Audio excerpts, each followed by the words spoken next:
Want dis ons land, dis ons taal, en sonder soek kan ons gaan stories haal. Maar we lewe in die duine, hooggebou uit sand, die helder see en die goue strand. Die landskap wat oor generasies vertel, die harte wat in ritme met die golwe val. Ons land, ons taal.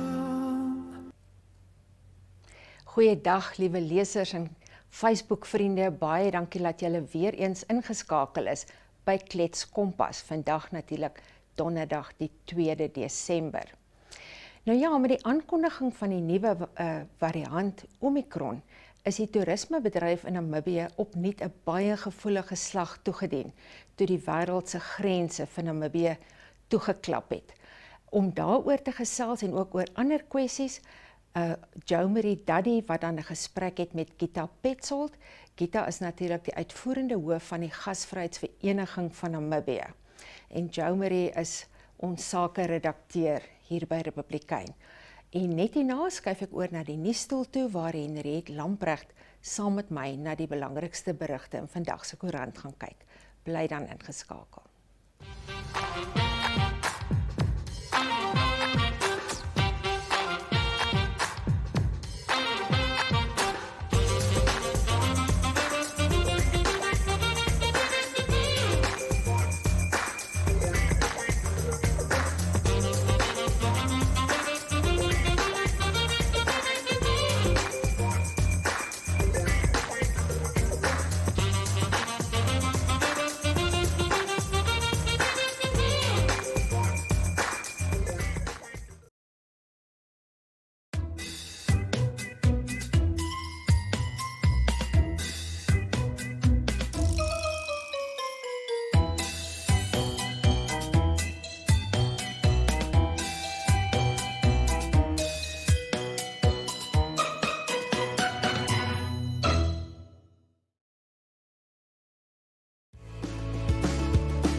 Môre dan aan kollega Henriette Lamprecht. Môre Renel, môre almal wat ingeskakel is.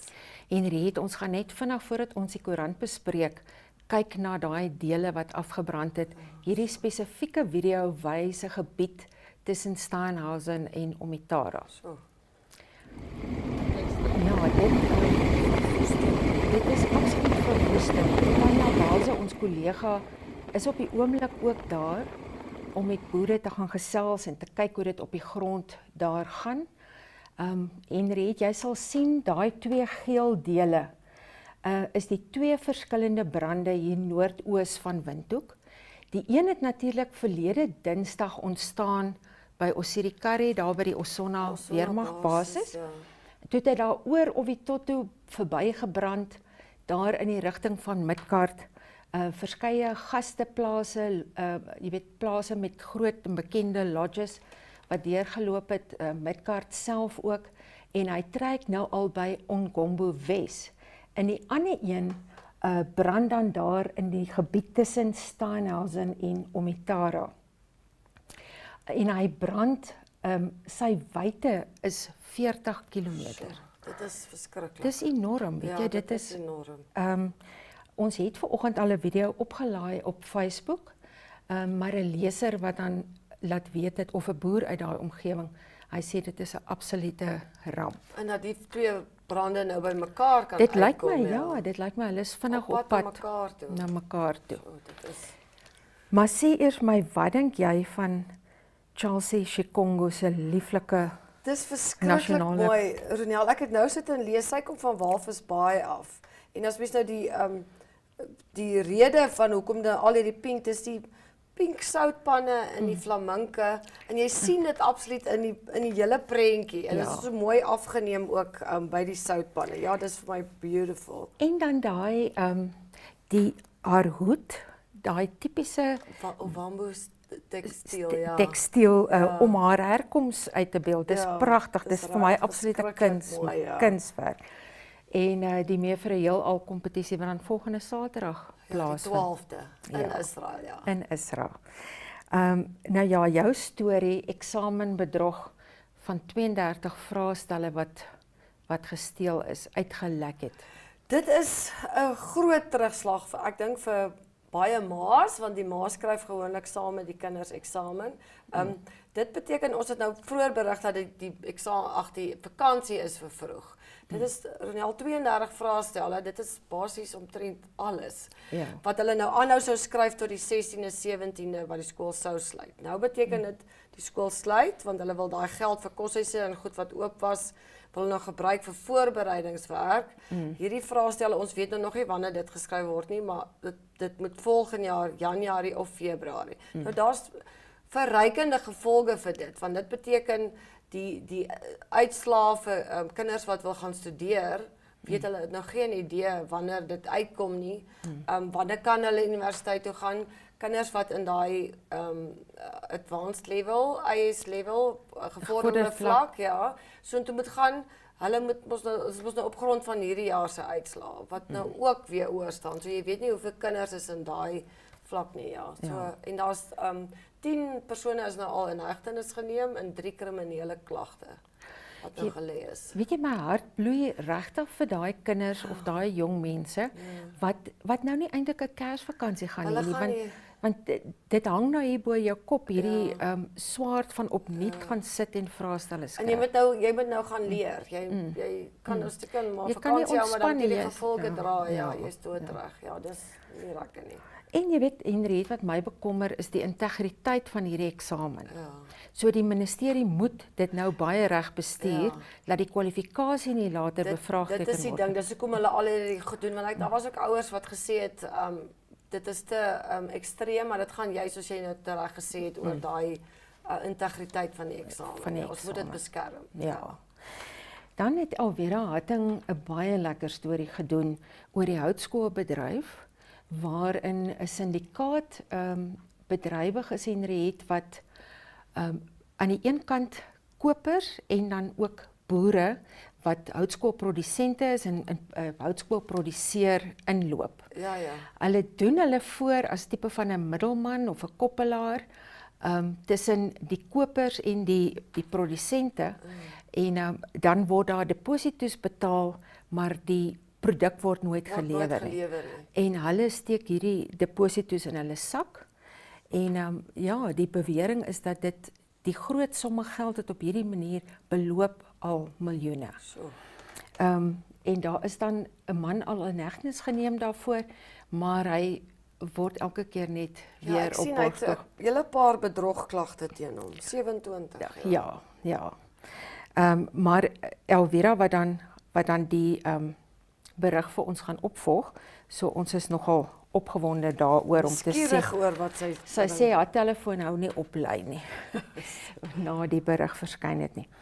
Dan het ons Hoofstad Windhoek gister sy nuwe raadslede verkies. 'n interessante verwikkeling toe nou, toe die IR en die PDM besluit om nie te stem nie. Ja, hulle toe nou onttrek en vir die eerste keer het ons nou 'n vroue burgemeester in Windhoek. Ja, dit is goeie nuus. En ek het nou al verhaal sit en lees. Sy was 'n skoonheidskoningin. Sy was blykbaar tweede prinses op 'n stadium vir mevrou Namibië.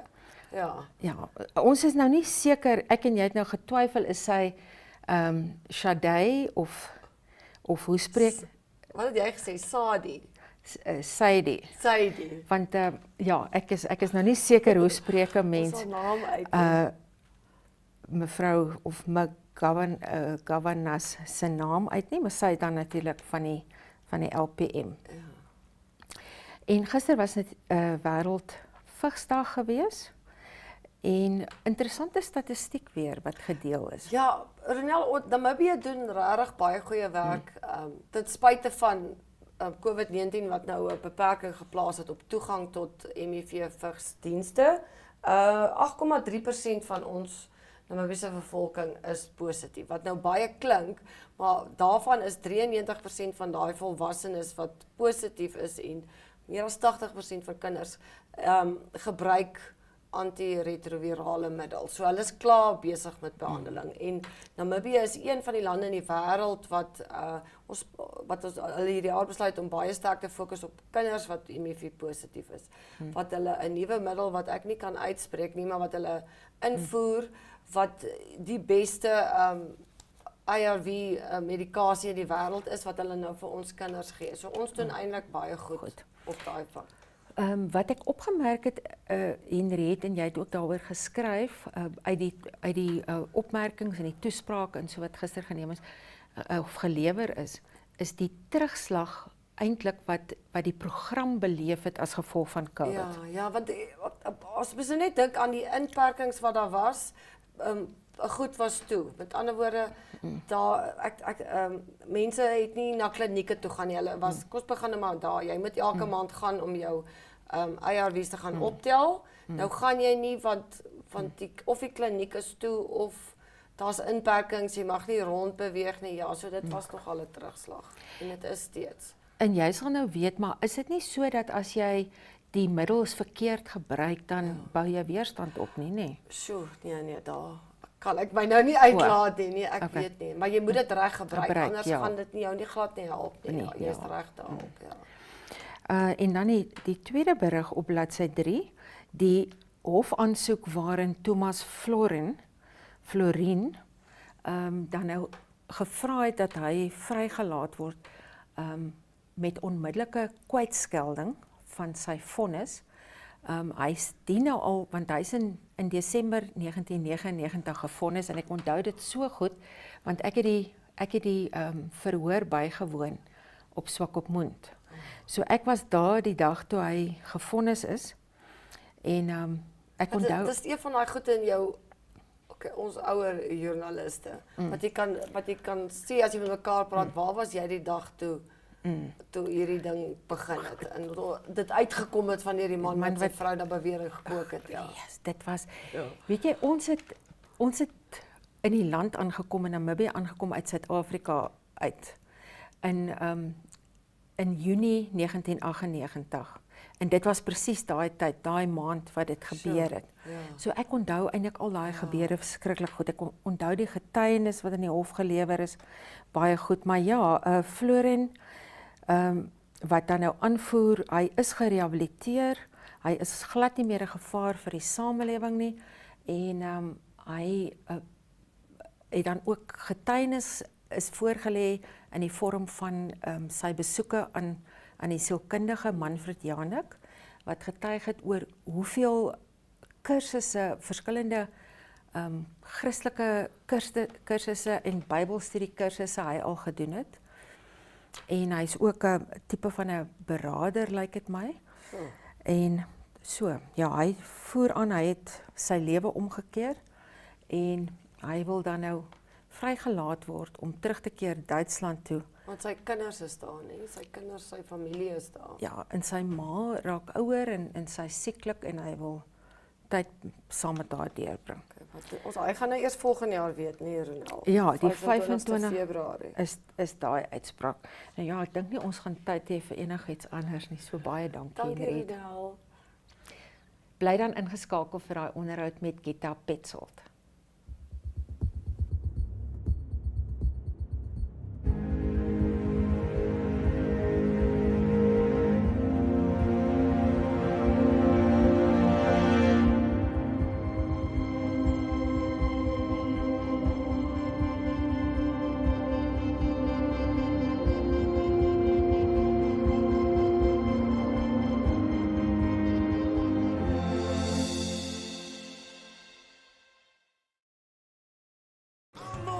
That river Jordan, yes I am.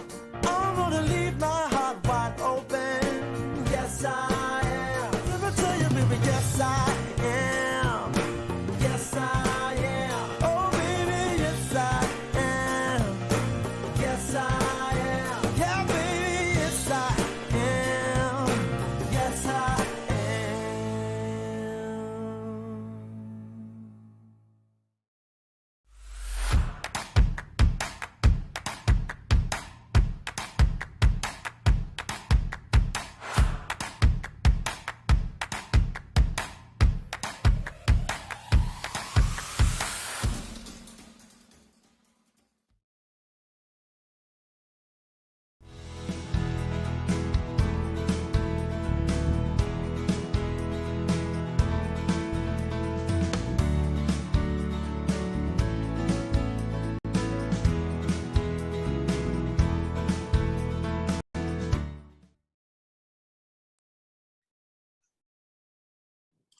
Welcome to Gitta Paetzold. She's the CEO of the Hospitality Association of Namibia. Hello, Gitta. I suppose it's a hectic time for you. It's crazy. I think this is the worst time that tourism has had in the last 2 years. But yeah, we'll get through this as well. Gitta, since the news broke of the new variant and the absolute knee-jerk reaction that we've seen from overseas, what has the situation been like in Namibia? Jo-Maré, at the moment, nobody actually knows anything for sure. Obviously, and I've just seen headlines now that most of the big tour operators in Central Europe, that is now Der Tour, TUI, Studiosas, Chameleon Safaris, they've all cancelled their tours until the middle of January. So for the next 6 weeks at least, they've taken out their scheduled tours. That alone sends a message out there that there is no hope for a quick reconsideration of the decision, which we were still hoping for over the weekend, because we thought, you know, as quickly as the decision was taken, as you said rightly, a knee-jerk reaction. Hopefully, given that there is no scientific proof that this virus originated in South Africa, and I mean, since then we've actually seen proof that the virus has been somewhere else before the clever South African scientists actually discovered it or named it or, you know, tested for it. We were hoping that this reaction would actually be reversed, or this decision would be reversed.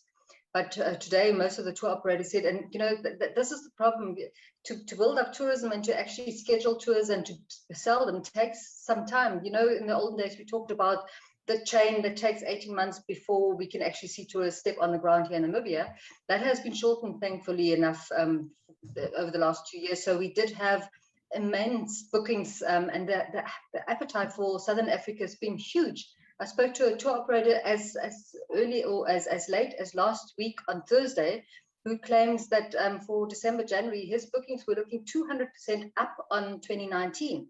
And then came Friday, came this knee-jerk reaction, and I think we're back to where we were in March 2020. And I still remember that in December last year, remember with the Beta variant, where they also closed to Southern Africa, same thing, didn't show any results or positive results. They didn't achieve anything by it except for crushing our tourism industry. And given where we were last week, where we basically had just managed to get back to the surface and, you know, put out our nose to grasp some air, I don't know, this latest blow is really hard to swallow. Yeah, obviously, it's been extremely disheartening, even for ordinary Namibians, leave alone those in tourism. But what is the mood in the local tourism sector at the moment? You know, for the people that I've spoken to, I've never seen so many droopy shoulders, and you know, we basically are with our hands in the air. We don't know what else to do, and it really, if we could only shout out to the world, just look at our figures. You know, we keep on sharing notes, and people would compare the COVID rates and the incidence rates from across the globe. And those people that took decisions to ban Southern Africa are sitting with an incidence rate of 400, 500, even 1,000, where Namibia sits at 3. South Africa is also not much worse than we are. We've done everything right. Our government has done, has taken the right preventative measures, except for, and that's the only thing that we really still need to step up in terms of getting close to where the world wants to be, is our vaccination rate. But other than that, we've done what it takes to actually provide a safe and convenient environment, and people are hungry for Africa. I mean, people are envious of what we have here, the wide open spaces, the sunshine. I mean, we're going into our summer now, and the bookings showed that people were very keen to come back to Africa. But obviously, you know, now the discussions are those people that have booked on their own, that have sort of planned their own tours. Luckily, some of the airlines have kept the lifeline going. So we heard that Lufthansa and Eurowings Discover are keeping their flights going. They have to restrict it to German nationals, unfortunately, or those with permanent residence or those with close family ties. But yeah, the rest that basically depend on employment, the 2-week quarantine that people are now subjected to again, makes it so unattractive to go and visit internationally that we're losing even those people that are loyal to Namibia, that want to support us, but because of the restrictions, their hands are tight, and that's what makes it more difficult to swallow, because we know that people know where we are at the moment. We've done everything right, and still we get punished for it, and that's hard to swallow. Yes, and even if there is a turnaround now from the major countries overseas, one sort of gets the idea that the damage has been done, that panic and fear and stigma is now shrouding Southern Africa, and yeah, people will be hesitant to come maybe. Jo-Maré, I'd like to believe that last year, the image of South Africa when they, talked about the beta variant and, South Africa had discovered, or there was a new variant in South Africa, there people still had that stigma about Africa and all dangerous things come from Africa. I'm happy to see that from the word go, from Friday, Saturday, Sunday already, there was international press on praising the Southern African medical system and saying, we should actually praise and applaud South Africa for having discovered the virus and for being transparent enough to open up. So hopefully that will count for us. The damage is done for the next week, 2, 3, most probably now that reading that tours have been cancelled until the middle of January. So unfortunately, we can almost, close shop and just wish for a quick end of 2021. But I would like to believe that there is more support for South Africa and for the transparency that we've shown in terms of revealing the truth about this pandemic. And there are many more calls to say, listen here, we're in it together, and it doesn't help, sort of pointing. It's almost, for many, it feels that the center of Europe is trying to deflect their chaos that they currently are going through by blaming something else or somebody else for an even more vicious virus. Problem is they don't have any proof that it is more vicious. It might be more transmissible, but whether it's more deadly, nobody knows. And, that's the sad thing. So I think hopefully many more people, and we've seen it also here in Namibia, you saw quite a few big companies, our own president, His Excellency, President Geingob speaking up, our international relations ministry speaking up. So hopefully more and more people will get very, very vocal on where we are and the unfairness of the first world treating the third world just because they don't know any better. For us here in Namibia, it would mean that we really need to also start to get vocal and to be much more transparent in terms of where we are in terms of our COVID figures. That was one of the blames that we had throughout last year, that they said, well, we don't know whether we can trust the figures and the information that comes from Southern Africa and Namibia in particular for our case. So, it's very important for us to really put it out there in terms of where we are with our testing capacity, with our vaccination campaigns. And yes, if we can make one appeal to the nation of Namibia, let's show the world that we can, that we're standing together, that we, go fully on for vaccination. And hopefully we'll get through this.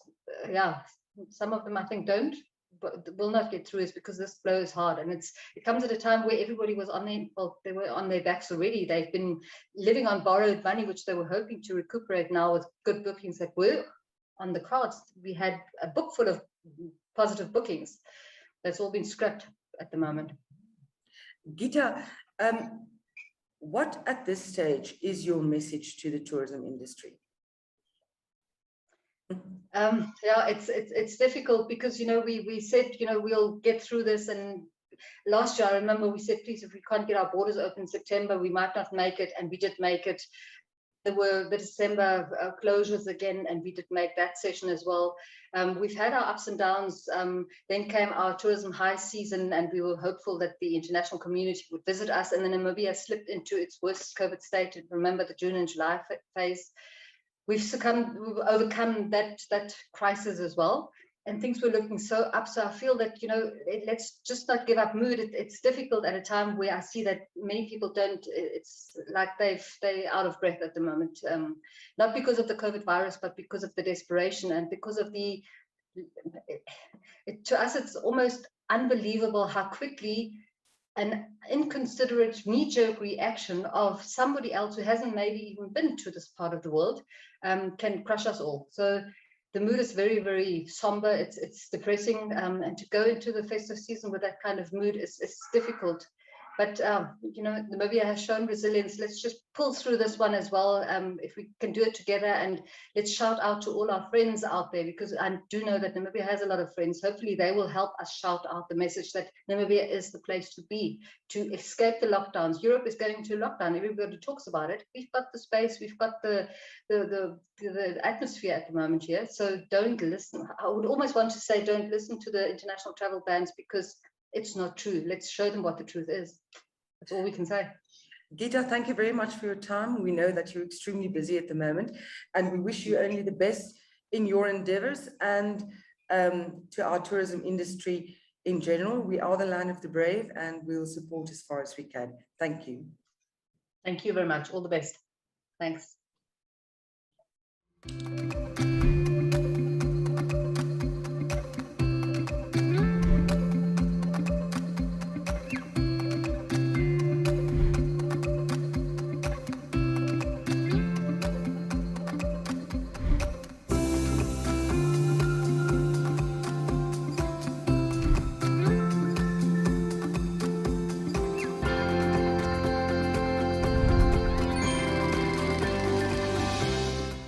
Strike it gold and win 5,000 Namibian dollars in cash with Neo Paints. Simply buy Neo Paints products from the selected range and stand a chance to get one of 12 mystery buckets filled with gold paint. All 12 winners will each get 3 extra paint buckets equal to their purchase. One to replace the gold paint, the second to use on your project, and the third to give to a charity of their choice. One winner can score another 10,000 Namibian dollars by showing us your creative use of the golden paint. The best project wins the cash. Offer is valid from 27 September to 18 December at your favorite hardware store nationwide. Visit us at neopaints.com for more competition details and follow us on Facebook for weekly competition updates. Neo Paints, a coat of excellence.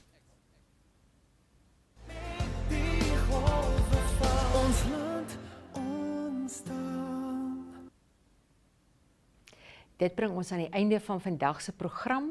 Onthou, môre is dit weer uitspeeltyd hier op Kletskompas en Jo-Maré Duddy en Henriette Lamprecht gaan julle neem na Take 2 hier in Windhoek.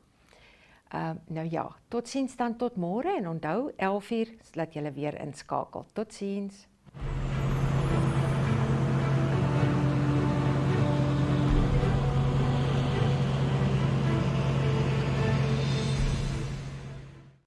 Good morning all, I'm Captain Philip Kwa.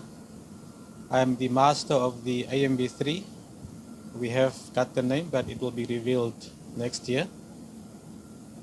My role here as captain is basically to give guidance to everybody, to encourage everybody, to ensure that we've got our roles and responsibilities well set out for everybody. We've got targets to meet, to ensure that safety is priority, and always that we've got everybody's interest at heart. We've got shareholders that are also part and parcel of this whole setup. And basically this project, it was an idea that started a few years back. Now it's a reality. I went to Mangalia, Romania in the beginning of May to basically get the final phase of this project, to witness it and to also see that all the final touches as per the technical spec that we are actually having what we said we want. The trip down from Romania to here was very exciting. There were lots of challenges, new learnings, but the idea was to understand what the ship can do and for us to also get familiar with this new vessel. It's state of the art, and obviously with the newer technology that's here, the dynamic positioning system, that's also something that's going to help us to just achieve greater heights. We've had both teams that were on the ship with the idea to get to know each other as well, build a good team spirit, and also to have an understanding of the small issues that the ship is going to have, and also preparing the ship for this final stage in Cape Town with the other activities that were going to be done. With anything, there's always going to be a challenge. There were ups and downs. We had a bit of bad weather. But as sailors, that's what ships do. Ships were not designed to be in ports. They were designed to be out at sea.